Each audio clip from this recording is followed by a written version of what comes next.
ପାଣି ଶିବରାଜ ସିଂହ ଏବଂ ସୁନ୍ଦର ସଂଯୋଜକ। मोर डाण पाखे आपण मैंने जानते परिचय दरकार नहीं शत्रुघ्न माटी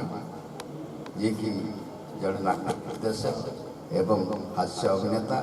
नहीं अभिनेता अभिनेता हास्य अभिनेता जीवनी आरंभ होता पर समस्त भूमिकार से अवतीर्ण है। मोर माँ पटे अच्छा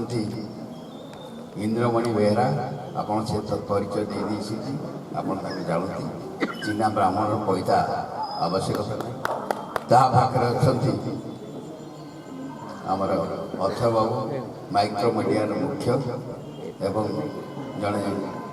सुंदर संगठक समस्त मु आंतरिक कौन जनइबी साधुवाद जनाऊँ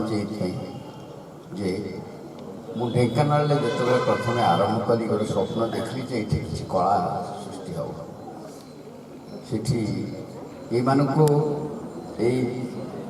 मोर किसी अनुष्ठान तैयारी कली प्रथम सप्तर्षि बोली अनुष्ठान तैयारी कली बाट 3 वर्ष पर भांगीगला तापर कला परिषद अनुष्ठान 1980 मसीह आरंभ कली विश्व संक्रांति दिन से आरंभ है। मोर स्वप्न थिला जे आमर आर्टिस्ट माने ढेंकानाल जो मैंने अच्छे से मैंने केमती ना करतु प्रतिभा अन्य देखु। मोर पिलादिन नाटक प्रति संगीत प्रति एवं लेखा प्रति दुर्बलता थी मुझे सरकारी चाकरी भर्ती हली मत जी मोर सर्टिफिकेट वाला देखी मत कहले नाई आपन रे भुवनेश्वर आपण क्षेत्र भुवनेश्वर आपको ये पोस्टिंग कर मुझे मना करी ना मो घर ढेंकानाल रही बापा माँ एकमात्र पुत्र बहुत खोजा लड़ा पर मत से पाई ढेंकानाल रही और ढेंकानाल माटी में काम कर किंतु से स्वप्न मोर आज साकार हो ढेंकानाल माटी शिल्पी देखु शत्रुघ्न माटी नाट्यकार जड़े निर्देशक हिसाब से जड़े अभिनेता हिसाब से सर्वभारतीय पुरस्कृत मोर बाँ पटे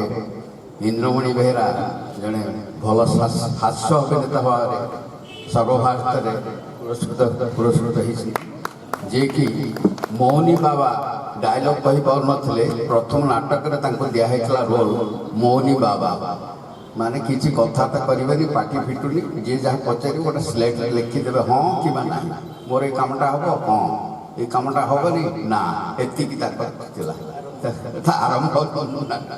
से सर्वभारत पुरस्कृत एवं ये अथय आप जानती से वर्ष वर्ष धरी आम प्रतिभा चयन प्रतियोगिता करते ढेंकानाल नाटक कर ढेंकानाल माटीर माने प्रतिभा मान बढ़ावा चेष्टा कर विशेष किसी कहनी मुझे आरंभ करी गोटे अनुष्ठान थिला केवल मु ताबला बजेला बेले से 2 जन 3 जन झील नाच शिखी मैंने आम ढेंकानाल भितर मु ना कहनी से पुणी 2टा परिवार लोक सहित मुझे संगत करी ताबला बजाते से नाचुले आप जाने किंतु वर्तमान आम ढेंकानाल माने एते पिला बाहरी गले एते नृत्यांगना बाहरी गले एते माने पुओ पिला बाहरी गले नाटक नाम कले नृत्य नाम कले से बड़ गर्व लगुच